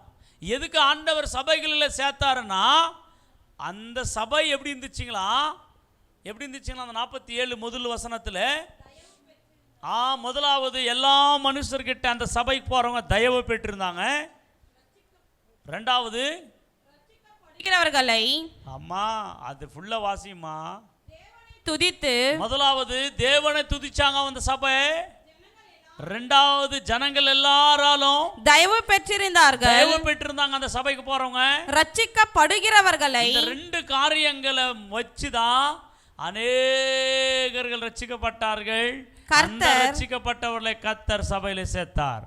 அப்போ நம்ம சபையிலே நம்ம ஏரியாவிலே இந்த ரட்சிப்பு உண்டாகணும் அப்படின்னாக்கா நம்ம என்ன பண்ணணும்? கர்த்தரை நல்லா துதிக்கிறவர்களா இருக்கணும், மனுஷர்களால் தயவு பெற்றவர்களா இருக்கணும். பா இவர் சர்ச்சுக்கு போறாரு, நல்லா இருக்கிறாருப்பா, இவ் வாழ்க்கை ஆசீர்வாதமாக இருக்குதுப்பா, இவர் மனம் திரும்பிட்டு இருக்கிறாரு, முன்ன இப்படி இருந்தாரு, இப்போ இப்படி எல்லாம் மாறிட்டாருப்பா அப்படின்னு உங்கள் நடக்கைனாலும் உங்கள் சாட்சியை எல்லா ஜனங்களுக்கு முன்னாடி காமிச்சிங்களன்னா உங்களை பின்னாடி அவங்க வருவாங்க. நீங்கள் கேட்குறீங்க வசனம், ரொட்டீன் அப்படியே வாழ்ந்துன்னுக்கிறீங்க, பாவத்தை விடாமல் இருக்கீங்க, உங்களுடைய சாட்சி இல்லை, உங்களுடைய வாயின் வார்த்தையில் சாட்சி இல்லை, கிரியையில் சாட்சி இல்லை, அப்படி எப்படி புறஜாதி உன்னை பார்த்து எப்படி வரும்? இயேசு இப்போ மாம்சத்தில் இல்லைங்க. இயேசுவை காட்டுறது நீ தான் காட்டணும், இயேசுவை வாழ்க்கையிலிருந்து காட்டணும். அப்போதான் அந்த புறஜாதி இழுக்கப்பட்டு ரட்சிக்கப்பட்டு வருவாங்க. ஆனால் நீங்கள் என்ன பண்ணுறீங்க? கேட்குற வரைக்கும் கேட்குட்டு அப்படியே ரொட்டீன் லைஃப்ல வாழ்ந்துன்னுக்கிறீங்க. கவனிங்க, உங்கள் மூலமாய் அந்த சபைகள் வளரணும்னா அப்படின்னா என்ன அர்த்தம்? சபை வளருதுன்னா பரலோகம் நிரப்பப்படுகிறது தான் சபை. பரலோகம் நிரம்புது, நரகம் காலி ஆகுது. நரகம் காலி ஆகணும்னா பரலோகம் நிரம்பணும். பரலோகம் நிரம்பணும்னா ஜனங்களாம் ரட்சிக்கப்பட்டு சபைக்குள்ளே வந்துடணும். அவன் சொல்ல மாட்டீங்களா? ஜனங்களெல்லாம் என்ன பண்ணிடணும்? ரட்சிக்கப்பட்டணும். ஜனங்க ரட்சிக்கப்படணும்னா என்ன பண்ணணும்னா பாவின்ற உணர்ச்சி அவங்களுக்கு வரணும். ஐயோ இந்த பாவத்தின் சம்பளம் மரணமா, அந்த மரணத்துக்கு பின்னாடி நரகமா என்ற ஒரு அந்த உணர்ச்சி வரணும் ஜனங்களுக்குள்ளே. இல்லை, வரல, தண்ணி போல குடிச்சுன்னுக்குறாங்க. அந்த உணர்ச்சியை வர வைக்கணும் ஜனங்களுக்குள்ளே, உணர்த்தணும் ஜனங்களுக்குள்ளே. எப்போ நான் பாவி, இந்த பாவத்தினால சாபம், இந்த சாபத்தினால மரணம், இந்த மரணத்தில் நரகம் எப்போ ஒரு மனுஷன் உணர்றானோ, ஐயோ இந்த பாவத்திலிருந்து என்னை யார் ரட்சிப்பார்கள்? இயேசு தானே, யார் ரட்சிப்பார்கள் அப்படின்னு அலைஞ்சுனுங்கிறவனுக்கு தெரியணும், இயேசுதான்பா அந்த பாவத்தின் ரட்சகர் அப்படின்னு. அப்போதான் அவன் அந்த ரட்சகரை தேட ஆரம்பிப்பான். அப்படி தேடி வந்தவங்க தான் நம்ம எல்லாரும். நிறைய உலகத்தில் அப்படி தேடி வரணும்னா அந்த எண்ணத்தை உண்டாக்கக்கூடியவர்களாய் நீங்கள் மாறணும். நீங்கள் யாரையும் ரட்சிப்புக்குள்ளே கொண்டு வந்துட முடியாது. அந்த பாவ உணர்ச்சி, நீ பாவி என்ற உணர்வை அவங்களுக்கு உணர்த்தி காட்டிட்டேன்னா அந்த பாவத்தின் சம்பளம், அந்த பாவத்தின் விளைவு என்னென்ன இருக்குதுன்னு அவங்களுக்கு காமிச்சு விட்டீங்களானா போதும், அவங்களுக்கும் தெரியும். ஓ அப்போ நம்ம எல்லாரும் பாவி தான், பாவத்தில் செத்துட்டா நரகத்துக்கு போவோம். அப்போ இந்த பாவத்திலிருந்து விமோச்சனை யார் கொடுக்க வந்தாங்க? அப்போ சொல்லு, இயேசு. எப்படி கொடுத்தாரு? சிலுவையில் ரத்தம் சிந்தி கொடுத்தாரு. இயேசுன்னு சொல்லு. அப்படி தொடப்படணும், அதை தான் பேசணும். ஜனங்களுக்கு மத்தியில் அதை பேசுங்க. இரட்சகரை பேசுங்க, மீட்பரை பேசுங்க, சிலுவையிலே மரித்தவரை பேசுங்க, நமக்காக ஜீவனை கொடுத்தவரை பேசுங்க. அந்த இயேசு தான் ரட்சிப்பை கொடுக்க முடியும். ஹல்லேலூயா.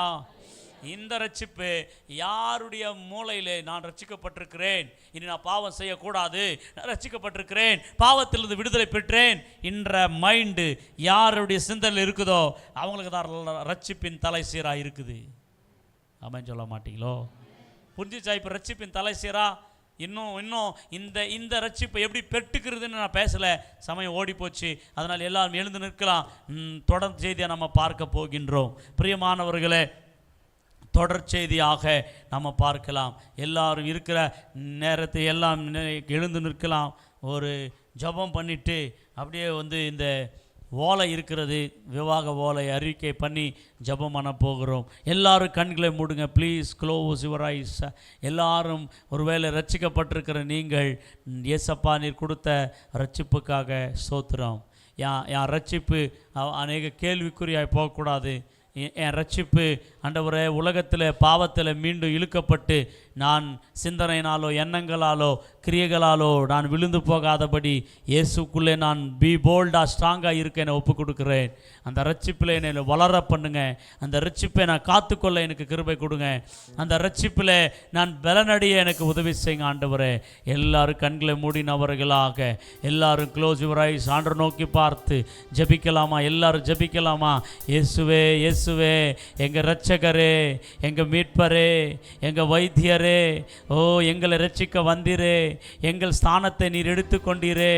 ஓ பாவத்திற்கு ஆண்டவரே கட்ட வேண்டிய அந்த ஆண்டவரே ஃபைனை எங்களுக்கு கட்டினீரே. பாவத்துக்கு கட்ட வேண்டிய ஃபைன் அது பாரமானது, யாரால் கட்ட முடியாது. அந்த பாவத்துக்கு ஃபைன் ஆண்டவரே உங்கள் ஜீவனையே கொடுத்து கட்டினீரே தகப்பனே. ஓ ஜீவனை கொடுக்க வந்தீரே. எல்லாரும் ஒப்பு கொடுங்களாமே. அப்பா நீர் கொடுத்த ரட்சிப்புக்காக ஸ்தோத்திரம்னு சொல்லுங்களாம். ரட்சிக்கப்படாதிருந்தா இப்போ உங்கள் பாவங்களை அறிக்கை பண்ணி, இயேசுவே என்னை கழுவும், எனக்கும் ரட்சிப்பை தாரோம், எனக்கும் ரட்சிப்பை தாரோம். இயேசுவே நீரே ரட்சகர், எனக்குள்ளே வாசம் பண்ணுங்க, என்னை பரிசுத்தப்படுத்துங்க, உங்கள் ரத்தத்தால் என்னை கழுவுங்க ப்ளீஸ். எல்லாரும் கண்களை மூடி ஜெபம் பண்ணுங்களா? எல்லாரும் கண்களை மூடி உங்களை ஆண்டவருக்கு சமர்ப்பித்து கொள்ளுங்களா, சப்மிட் பண்ணி கொள்ளுங்களா. எனக்குள்ளே வாழுங்க ஆண்டவரே, வாசம் பண்ணுங்க ஆண்டவரே, என்னை ஒளி நடத்துங்க ஆண்டவரே, என் கண்ணை கழுவுங்க ஆண்டவரே, என் சிந்தனை கழுவுங்க ஆண்டவரே, என் எண்ணங்களை கழுவுங்க ஆண்டவரே, என் வழிகளை கழுவுங்க ஆண்டவரே. ஐயோ எந்த ஒரு பாவம் எனக்குள்ளே நெளிஞ்சு வரக்கூடாது ஆண்டவரே. பாவத்தை மேற்கொள்ளுகிற திராணி உள்ளவனாய் மாற்றும் ஆண்டவரே. ஓ அந்த கிருபை எனக்கு தாரும் ஆண்டவரே, அந்த பலனை எனக்கு தாரும் ஆண்டவரே. ஓய்யோ நான் பாவம் செஞ்சிடக்கூடாது, நான் பாவத்துக்குள்ளே போயிடக்கூடாது. ஓ நான் பாவத்தில் போயிட்டா ஓ ரட்சிப்பை இழுந்து போயிடுவேன். பாவத்தை செய்தா நான் ரட்சிப்பை இழுந்து போயிடுவேனே. ஏசப்பா என்னை ரட்சியும் ஆண்டவரே, எனக்குள்ளே வாசம் பண்ணுங்க ஆண்டவரே, எனக்குள்ளே வாசம் பண்ணுங்க ஆண்டவரே, என் குடும்பத்துக்குள்ளே வாசம் பண்ணுங்க ஆண்டவரே, என் வாழ்க்கைக்குள்ளே வாசம் பண்ணுங்க ஆண்டவரே. ஹல்லேலூயா. தகப்பனே தகப்பனே,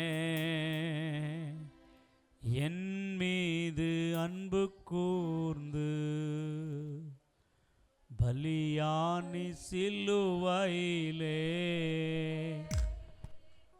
எனக்காய் ரத்தம் சிந்தி கழுவின் குற்றம் நீங்க, என் மீது அன்பு கூர்ந்து பலியானி சிலுவையிலே எனக்காய் ரத்தம் சிந்தி கழுவின் குற்றம் திருக்கெடுத்தி பிறக்கும் முன்னா உமக்கென்று வாழ்ந்திட. சபை முழுவதும் பாடுங்க. பிரித்தெடுத்திரே நான் உமக்கென்று வாழ்ந்திட, ஆராதனை உமக்கே,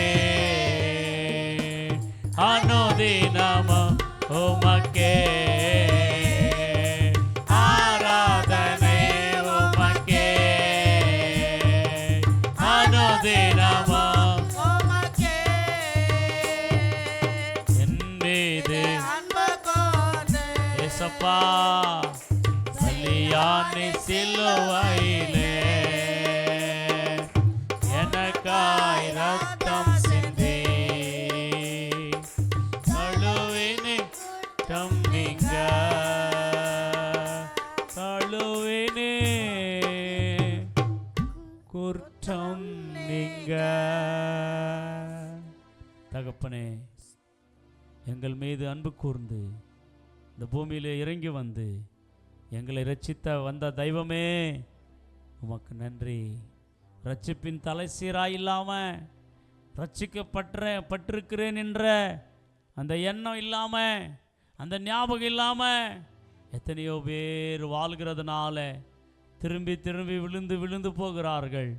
ரட்சிப்பின் தலை சீரா எங்கள் மேல் இருக்கிறது என்ற அந்த ஞாபகம், ஓ ரட்சிப்பின் தலை சீராவை நான் அணிந்திருக்கிறேன், நான் ரட்சிக்கப்பட்டிருக்கிறேன் என்ற எண்ணம் எங்களுக்குள்ளாய் மீண்டுமாய் ரிமெம்பரிங் பண்ணினதற்காக உமக்கு நன்றி. அப்பா, நீர் இல்லாமல் ரட்சிக்கப்பட முடியாது, வாய்ப்பே இல்லை என்று பேசினீரே. வந்திருக்கிற யாருமே ரட்சிப்பிலிருந்து விளங்கக்கூடாது, ரட்சிப்பை விட்டு வெளியே போகக்கூடாது. எல்லாரும் ரட்சிக்கப்பட்டவர்களாய் பரலோகத்திற்கு ஆயத்த பண்ண திருச்சபையாய் நீர் மாற்ற முடியாய். இயேசுவின் நாமத்திலே ஜெபிக்கிறேன் ஜீவனுள்ள நல்ல பிதாவே, ஆமென். ஹல்லேலூயா.